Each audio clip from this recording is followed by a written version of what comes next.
Gopijana-vallabha Girivaradhari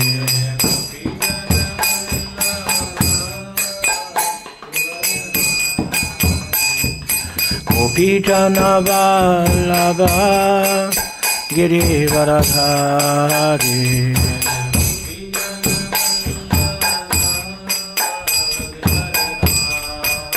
Yashodanandana Bhakta-jana-ranjana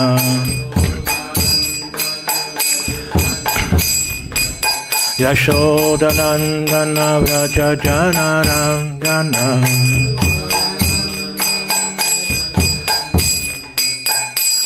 Natari Vanachari Yamuna Tira Vanachari Jaya Radha-madhava Kunja Vihari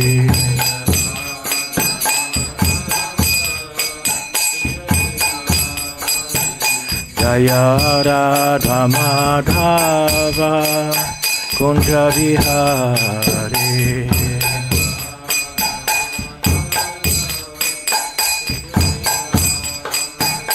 Hare Krishna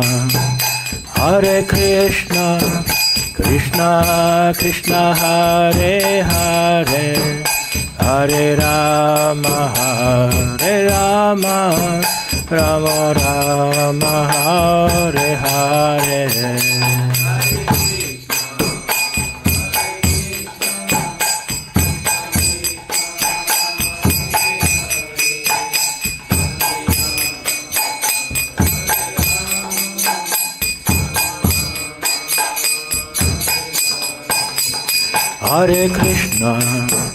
Hare Krishna Krishna Krishna Hare Hare Hare Rama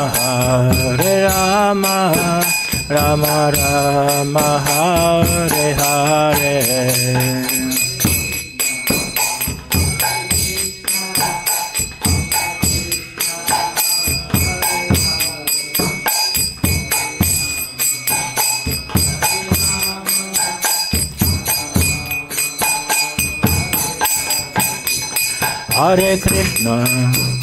Hare Krishna Krishna Krishna Hare Hare Hare Rama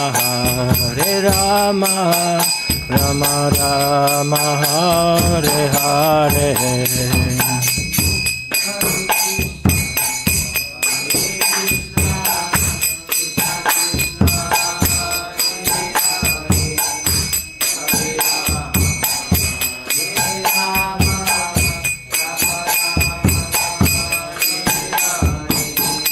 Jaya Prabhupada Jaya Prabhupada Jaya Prabhupada Jaya Prabhupada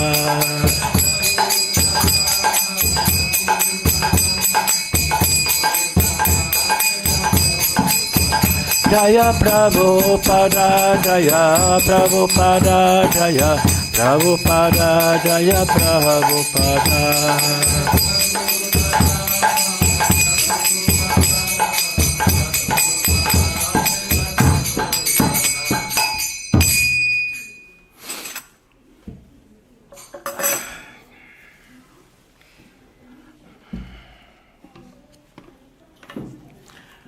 Om Namo Bhagavate Vasudevaya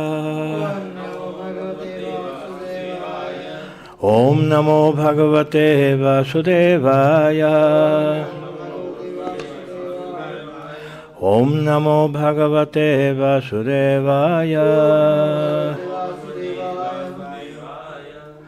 So today we are going to read and study from the Bhagavad Gita. The chapter is the 7th, and the text is number 16. So please repeat.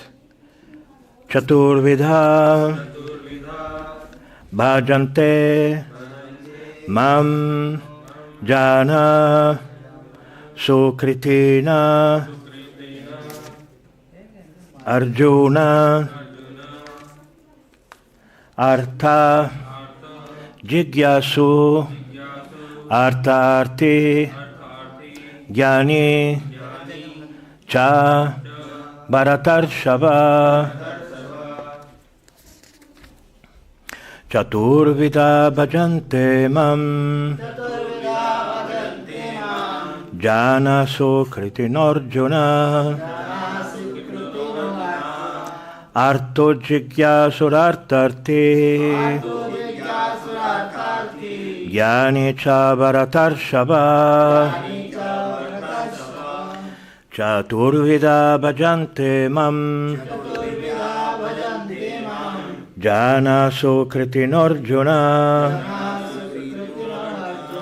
ārto jijñāsur artha-arthī, jñānī ca bharatarṣabha, catur-vidhā bhajante mam, janāḥ su-kṛtino rjuna, ārto jijñāsur artha-arthī, jñānī ca bharatarṣabha,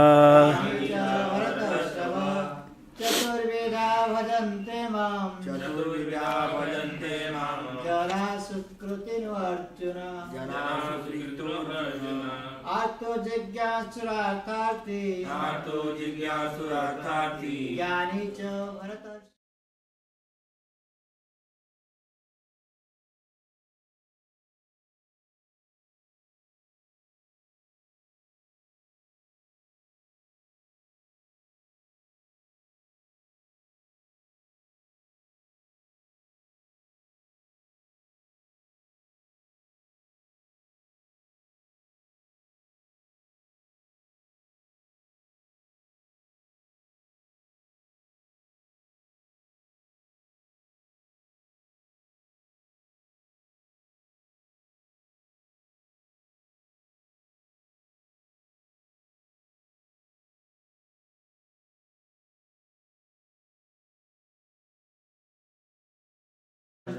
Render service, mam, unto me, janāḥ, persons, su-kṛtino, those who are pious, Arjuna,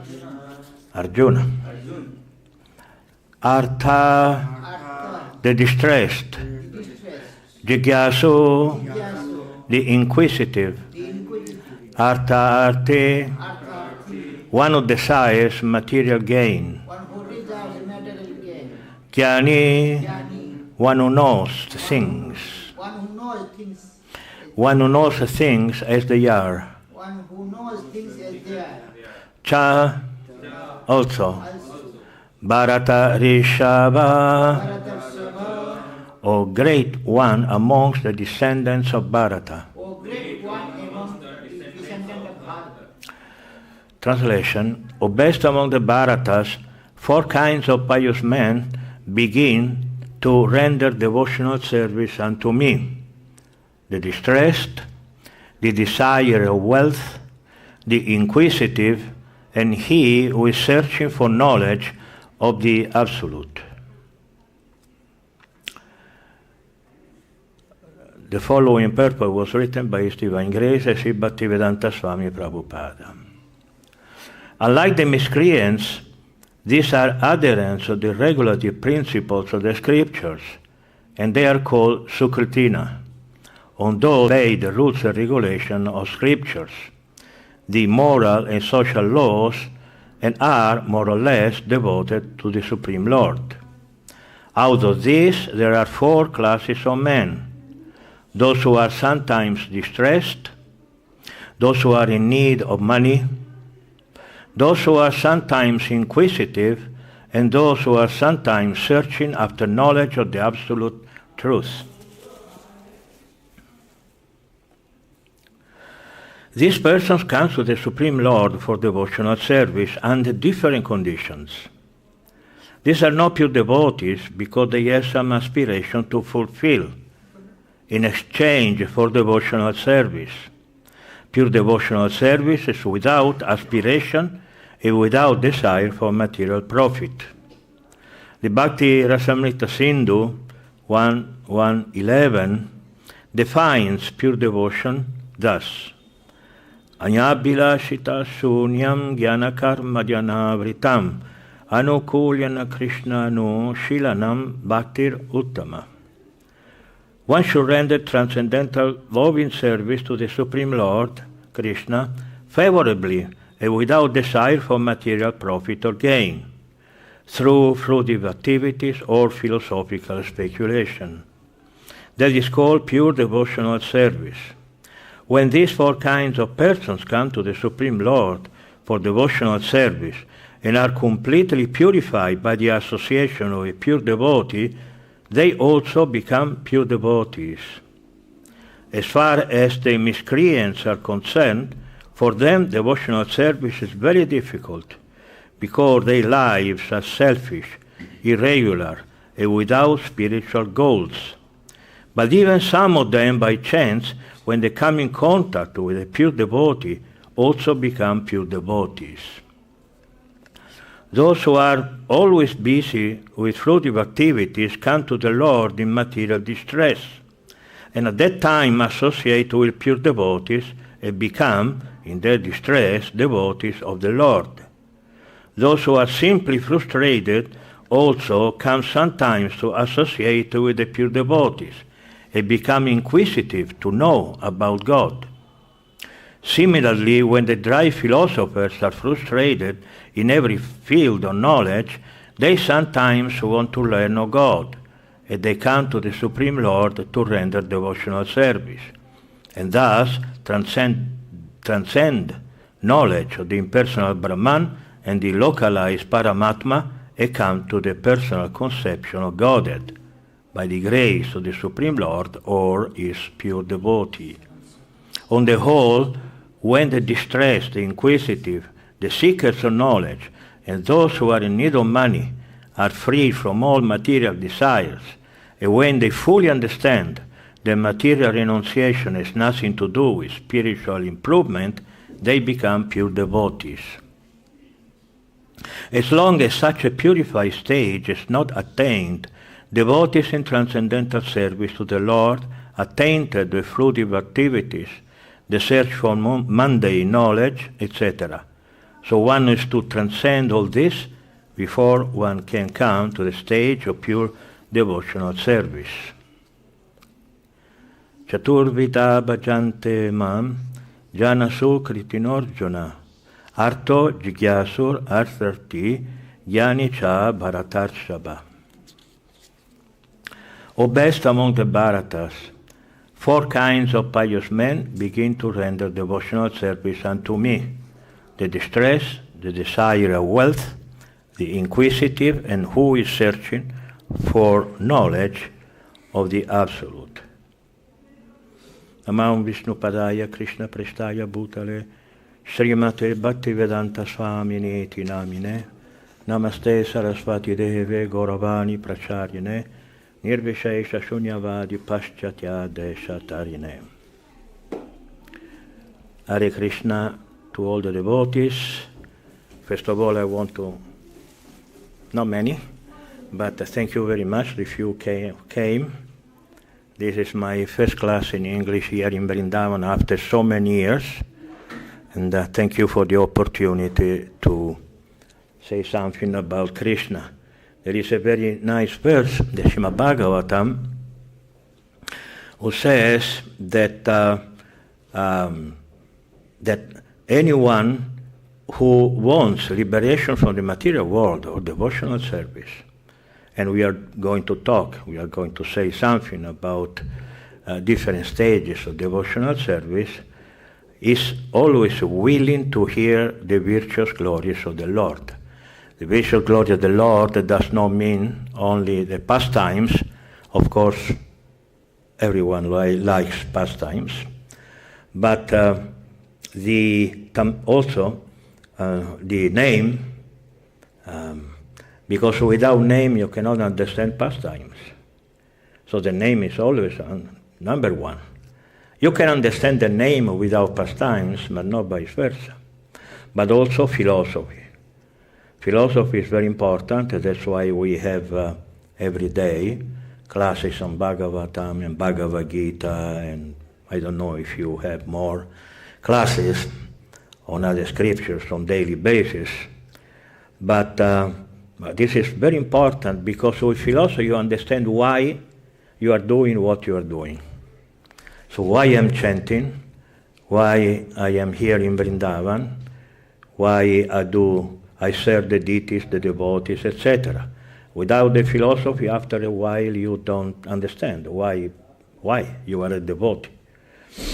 So the mixture of chanting, pastimes, and philosophy, it works. It works. So again, philosophy is to justify what you are doing.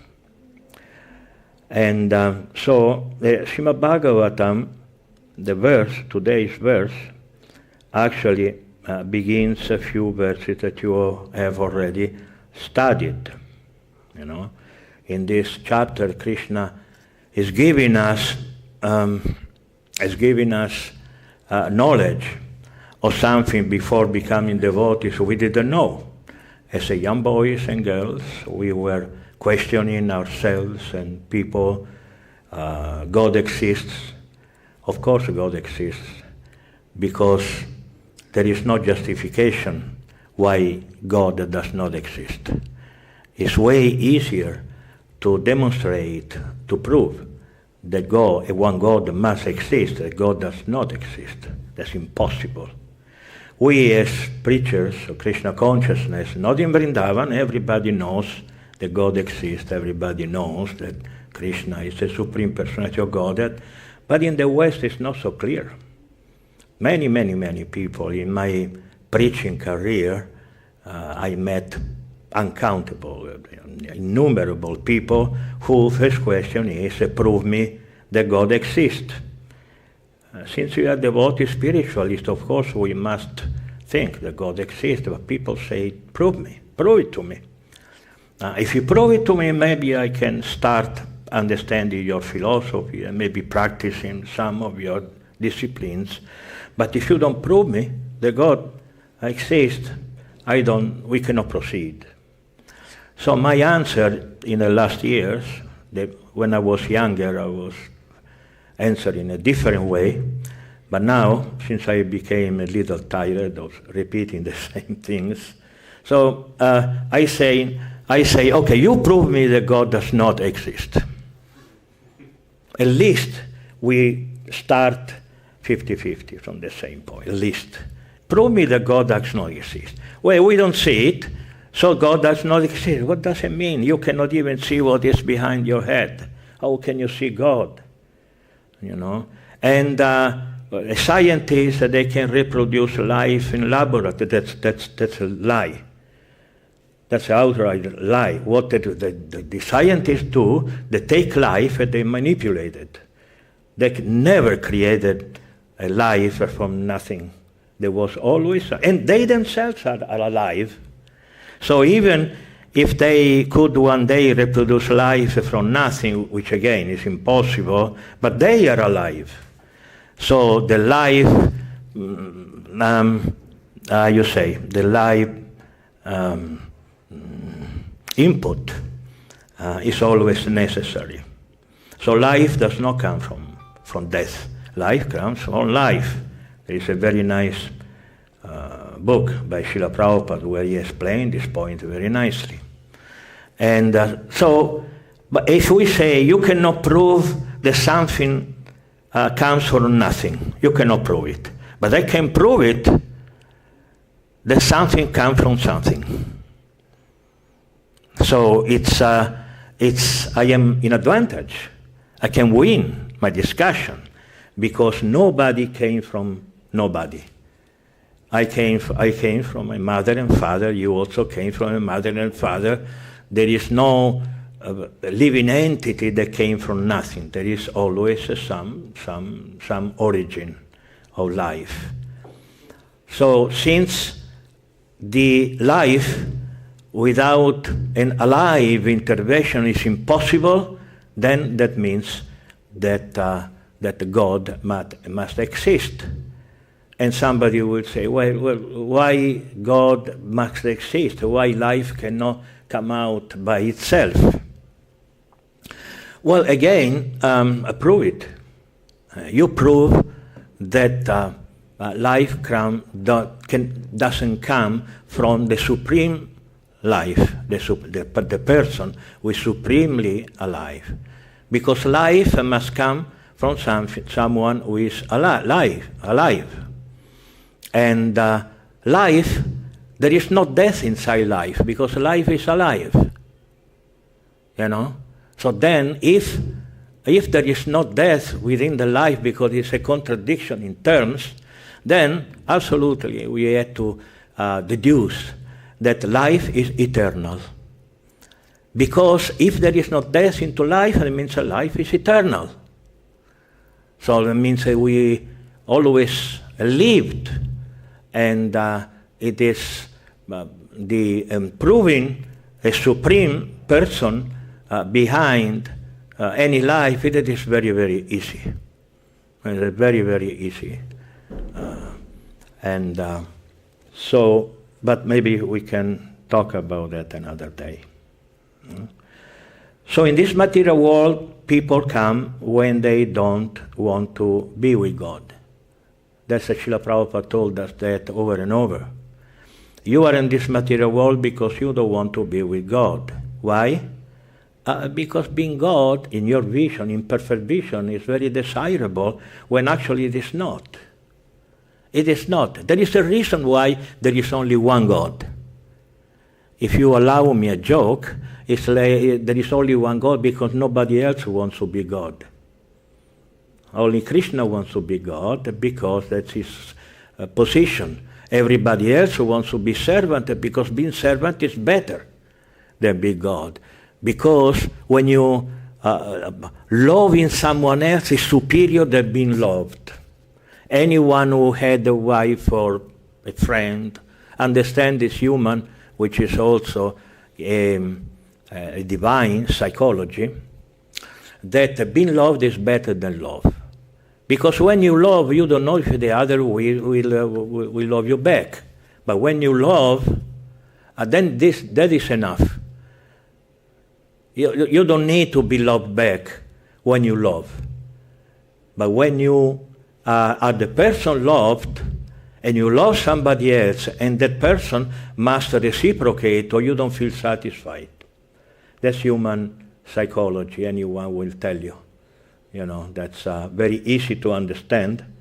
For those who have been married, like me, who had sons, like me, I don't advise you to get married or anything. I'm just saying that it is a good way to understand this human and divine psychology. So much so that at a certain point, Krishna himself starts to say that he wants to love.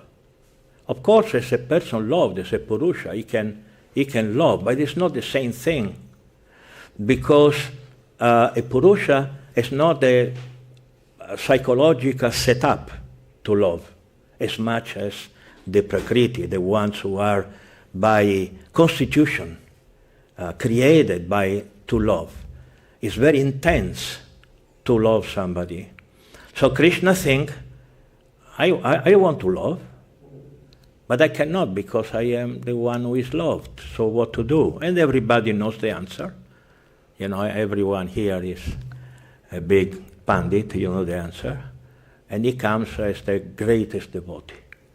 The greatest devotee, who is Sri Chaitanya Mahaprabhu.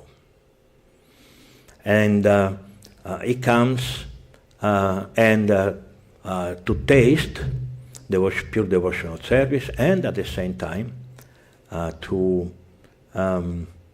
teach us how to be the best devotee possible. So that's why for us, Sri Chaitanya Mahaprabhu and Nityananda Prabhu are so important, because they are those who are teaching us how to be devotees. And we are here for this reason, We are in Vrindavan, or we are in a temple in the west, in the east, everywhere in the world, because we want to be devotees. And here in this verse, it is a description of we are before becoming devotees. Before becoming devotees, we had desires, because we want to be happy. We don't understand the difference between happiness and pleasure. Are two different things. Happiness is happiness when does not end. Pleasure is something, few minutes, you eat a pakora, it's very nice, and the pakora get down and finished. That's pleasure. Okay? It's very transient. While happiness is a state of being. You're always happy. Even when you are not happy, happiness does not mean, like word Ananda. Ananda does not mean only happiness. Ananda means the basic transcendental feeling that is equal in all our spiritual relationship. Just like when the gopis cry because Krishna left the arena, they are crying. Are they suffering? There is no suffering in the spiritual world. So it's a different kind of happiness. That's Ananda. Ananda in suffering, Ananda in happiness, Ananda in laughing, Ananda in crying. Everything is because there is no difference in the spiritual world between one type of emotion and the other type of emotion. All emotions are similarly transcendental and fully tasteful. But before becoming a devotee, we did not understand this principle. We actually didn't know that happiness existed. We thought only pleasure existed. So everybody, all the materialistic people, they're always crazy about making money and finding women and finding children and friends and sport and cars and all this, because they think only pleasure exists. There is no happiness. Cannot exist happiness because I'm going to die. Even the most stupid man on the earth, he understands that he's going to die. So there is no happiness. Everything will finish. So, and they try and try and try. And what's the result? It's always the same thing. A couple of minutes of pleasure and it's all over. But you cannot feel pleasure 24 hours a day. And the more they experiment pleasure, and the more suffering and frustrated they become, because they want it again. But you cannot feel pleasure 24 hours a day. So the other time that he doesn't feel pleasure, he regrets.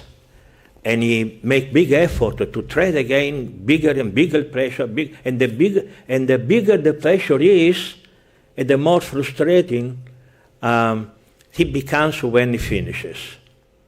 And they get crazy. That's why people, they just take their lives. There are so many suicides in the world. Why? Because it's never enough. It's never enough because it's actually never enough. There is no enough. Because this is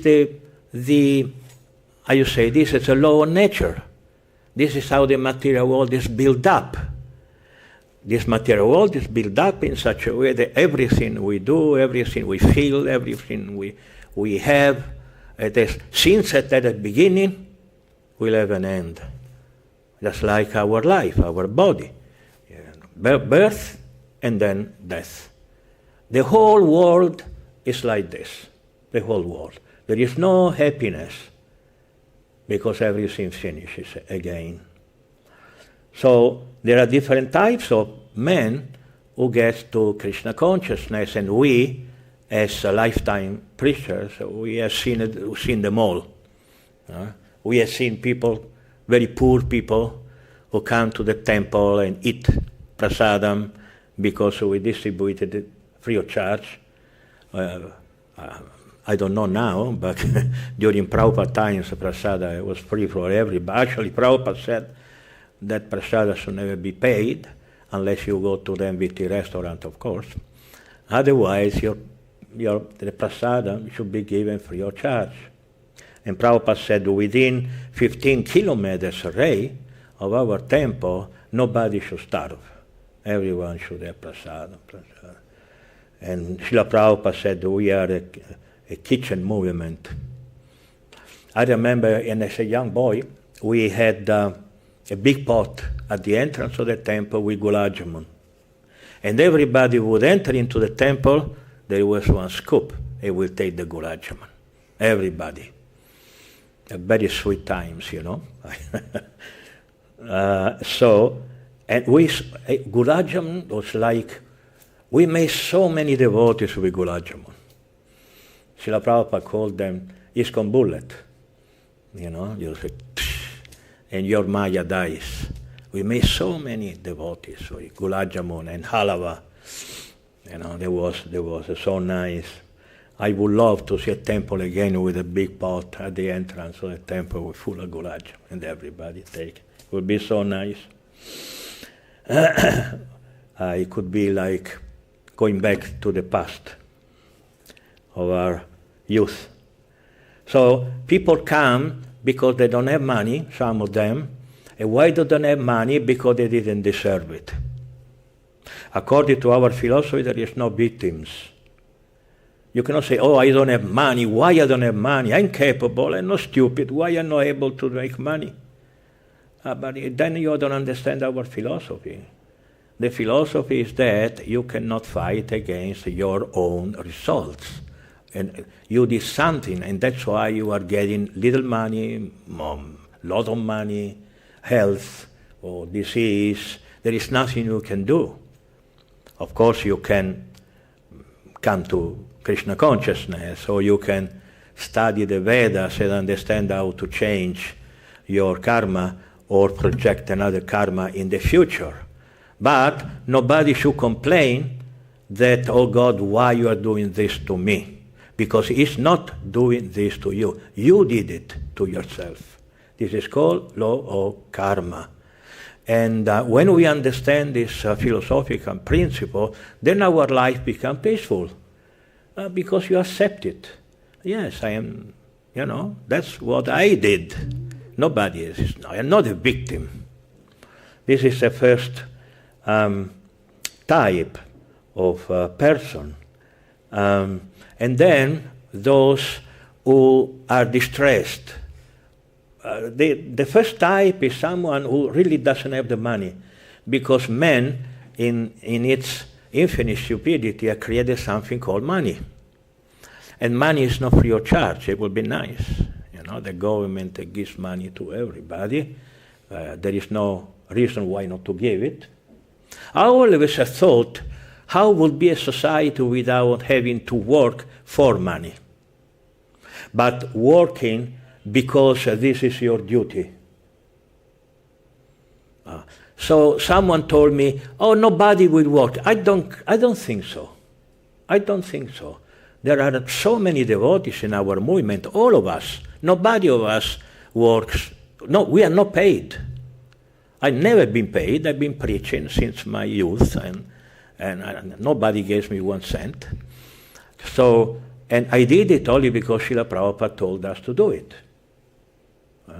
So I'm totally convinced if there is a right education, a different type of economy in our society could change. But this is something else. You know, I don't have the power to change a society. So to get money, to eat and have a house, you have to work. You have to work hard. And when you don't make it, then you suffer. And then you are distressed because so many reasons, everything goes south on your life, your children, you love them so much, and then they grow up, Hare Krishna Pita, see you, goodbye, and you are alone in your old age, and your son do not do anything for you. Wives and friends and health, goodbye, you are old now, I don't help you anymore. And then you come to the Krishna consciousness, you understand the philosophy, then everything makes sense. Everything becomes logic. And then you become a devotee because you understand that you are distressed because this is what the material world is supposed to be. It's not you. It's just the world is like this. There is no happy man in this world. Anyone who thinks this is living in a delusion. There's no happy man. The more you have, the less happy you are. Because the more you have, the more you realize that that was not what was needed to you to be happy. You know, poor people, they have an excuse to suffer. I suffer because I don't have money. By rich men, what excuse gives it to be unhappy? There is no excuse. That being safe or feeling safe in this material world is not the reason for our happiness. So they become a devotee, sometimes because they don't have money, sometimes because they are sick, because they are mentally sick. You know, he's tired, he doesn't understand what's going on in this life. And then there is a third type, which is a better type. You know, the better type is the one who is intelligent. Is intelligent and looks around himself and say, what is this? What's the sense of my life? When you are young and then you look to your parents and your society and you think, what is this? I don't want any of this. What is the reason? What is the reason why I should work, make money and die? Give me one reason, then I will do it. But without a reason, why should I waste the whole of my life just to have the same thing that cats and dogs, they have free of charge without paying taxes or anything, you know? They just live like us. They have a different body, a different subtle body, but they have the same thing. Then, when someone is intelligent, then he starts to make questions. First to himself. What is this? Do you want to be like your father? You want to work in a bank like your father? And then you feel like, no, I don't want that. My father is miserable. You know, why should I? He's getting old, and his wife, my mother, is obviously doesn't like him anymore because he's getting fat and everything. So do I want this? Enjoy a woman for a few years and then become fat and she goes somewhere else or whatever, or just doesn't love me anymore? No, I want something different. There must be something different. And what is the proof that there is something different? Because you want it. It's impossible to want something that doesn't exist at all. Because the human nature is made of the possibilities. So if you desire something, that something must be somewhere. You just don't know where, but there must be somewhere. So the intelligent person starts to think, I want to know God. If there is God, I want to know God. And the most intelligent understand that he cannot understand God. He should not look for God. He should look for somebody who knows God. Just like you cannot go to the President of India, you should go to some secretary, to some minister. You cannot go directly to Mr. President. So when because God is something that you don't see, you don't hear, and the Guru, you hear him, you see him. So it's near to you. Well, God is just a creation of your mind, it's a creation of your emotion. So it's imperceptible, you cannot touch it, you cannot hear it, it's just your own mental speculation. It's not real. What the Guru is real. It's a person. The Guru should be a person, not somebody says, that everybody should be disciple of Srila Prabhupada, crazy stuff like that. A Guru should be in person, flesh and bones in front of you, should speak your language, so that you can put questions. That's the Guru. And then these are the intelligent people, the inquisitive. And the best type of inquisitive is someone who already knows what he wants. He wants the spiritual world. How does he get to the point of desiring directly the spiritual world? That's not, very difficult. Not many people are like that. Most of us, they want knowledge. They don't want devotion, because we don't know what devotion is. We don't know how to get it. So the inquisitive people are the philosophical type of person. And those who look for the absolute truth is those who already have knowledge. And by knowledge, you understand that the only way to live the knowledge is by devotion. It's by devotion. How can you enter into my apartment? How? Only one way. If I let you in. And to let you in, you must be my friend. If you are somebody I don't like, or someone I don't know, I will not open the door. So if you are my friend, welcome.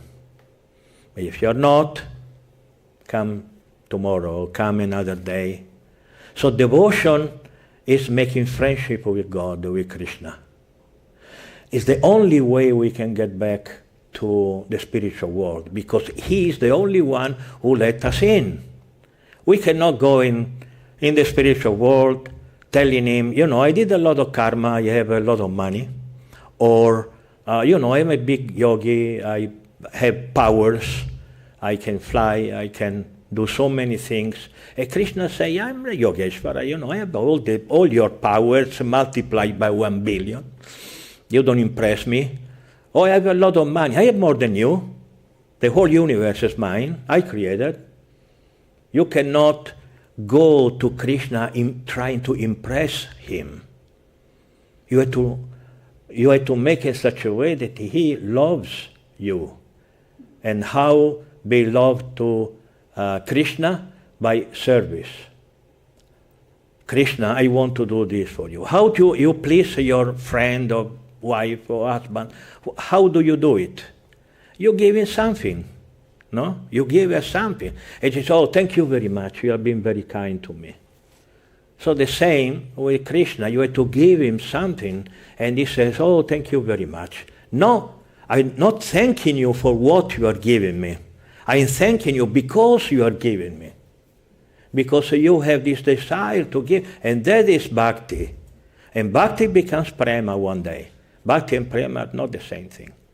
Bhakti is trying to develop prema. Prema is when we become completely pure, and then we love Krishna, not because we are inquisitive, not because we want anything, but just because we accept that Krishna knows better than us what we need. You don't need to ask Krishna, Krishna, I need this. Because He may give you, and maybe that was not the thing that you really needed. He knows better than you. He's in our heart, He knows. Maybe, oh, Krishna, give me more money. And maybe more money is going to ruin your spiritual life. And Krishna knows better than you. And maybe Krishna said, no, you have to be poor for 20 years, and then I will give you better. So this is the philosophy of bhakti, trying to impress Krishna by selflessly, without interest. I know that is something very far from us right now, maybe for me, maybe not for you. But anyway, the principle is that we should try to impress Krishna by doing something for Him. And to finish, I want to say also another thing. What is the best way to please Krishna? Let's say I have a son, he's 46, he's not a child anymore, but still, even if he is a grown-up man, I can tell you one thing. If you want to please me, don't try to please me. Try to please Him. Why? Because I love Him. I love my son more than I love myself. Because this is a normal human psychology that we take from Krishna. We take from the spiritual world. You want to please Krishna? Please his pure devotee. Please the Guru. Please the devotees. Please the murtis. Don't say, no, I don't go to the temple because I am doing puja to Krishna. No, go outside and try to do something for the devotee. Okay, I think that's it for today. If there is any question, I will try to answer. Thanks for the wonderful lecture. First time I got the clarity. You should yell because I am deaf. Loud. Okay, thanks for the wonderful lecture. First time I got the clear differentiation between pleasure and happiness. Earlier times when I used to tell other people that the happiness that we are getting is very for short time, but the people didn't accept. But now I think I had something to tell them more. One more clarification I would just need. You gave me an example of rasgullas that people go and Gulab jamun. Gulab jamun. So they take gulab jamun. A devotee takes the gulab jamun. He sees the gulab jamun as a prasadam. He gets the pleasure or happiness. He gets the happiness, I suppose. But a non-devotee goes, he thinks that this is a sweet. So he tastes it and gets the sweet taste of it. So what does he get? Does he get happiness or pleasure? Let's say you have a disease. And to cure this disease, you need a medicine. But you don't want to take it because all medicines are horrible. Are bitter and nothing. So I hide it. I hide the medicine between a little piece of sugar. You take the sugar. You want the sugar. You don't want the medicine, but you don't know that inside there is a medicine. In your opinion, the medicine will work, although you don't know that you are taking medicine, or you need to know the medicine. Just like we chant Hare Krishna, we basically know, but we really do not know how powerful the names, the Krishna, are. So we get purified, although we don't know that we are getting purified. Does not matter if you know the gulab jamun, that you know how they are made, who is the cook, doesn't matter. The gulab jamun is a gulab jamun. It's offered to Krishna and is going to work. If you know that it's prasadam, of course you will get more benefit because you are doing it for devotion. But those who take the gulab jamun, even without knowing that it's prasada, because it is prasada, it's a spiritual medicine, they will get benefit.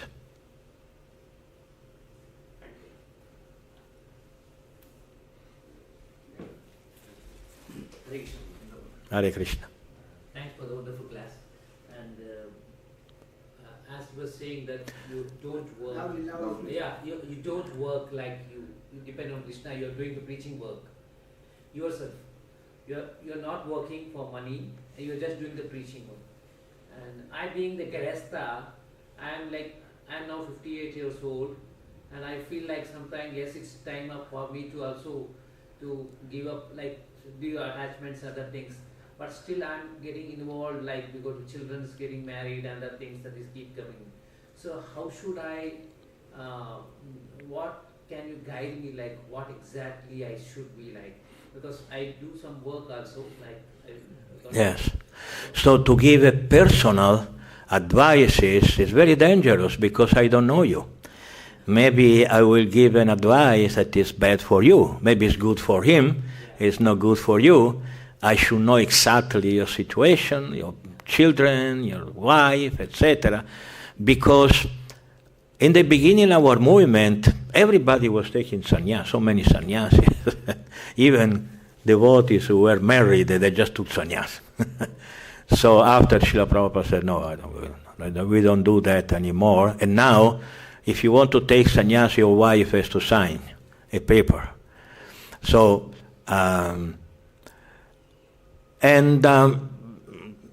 of course, there are so many stories. Chaitanya Mahaprabhu did not have any certificate from his wife. He just left.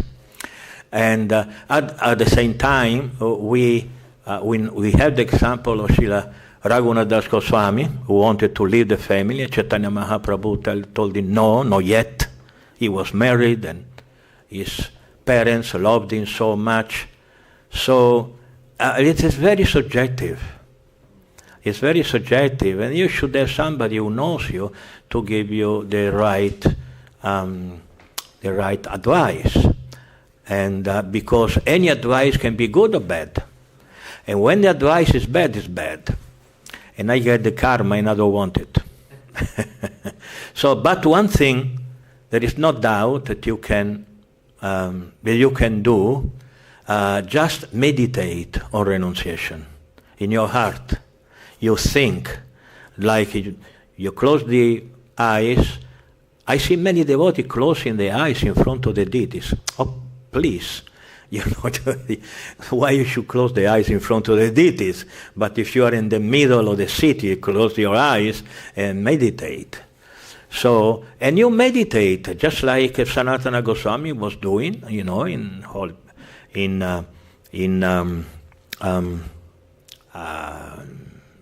don't remember, very nice places.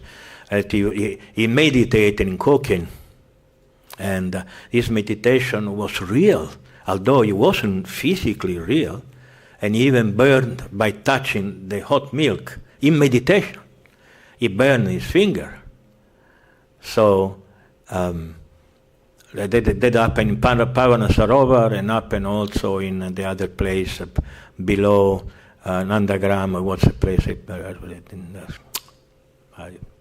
My memory is going away. Anyway, just meditation. And meditation is as good as actually doing it if you cannot do it. Meditation should not be an excuse for not doing something. Okay? But if we cannot doing something, and I don't know if you can or cannot, then you do what you want to do by meditation. And Krishna says he cannot do it. Because by karma or because he doesn't want it yet, because you are not ready. We have so many devotees who took important position in our movement. After some time they fell down because they were not ready. Okay? So better not to fall down. Better not.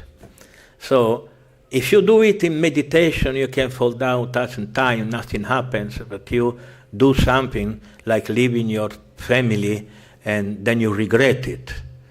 And when you regret it, human nature is so bad that you don't go back to the old wife. You're going to find another one, which is the worst of the worst. So don't do that. Stay in your family until you're ready. And I cannot tell you when and if you are ready, but do everything in meditation.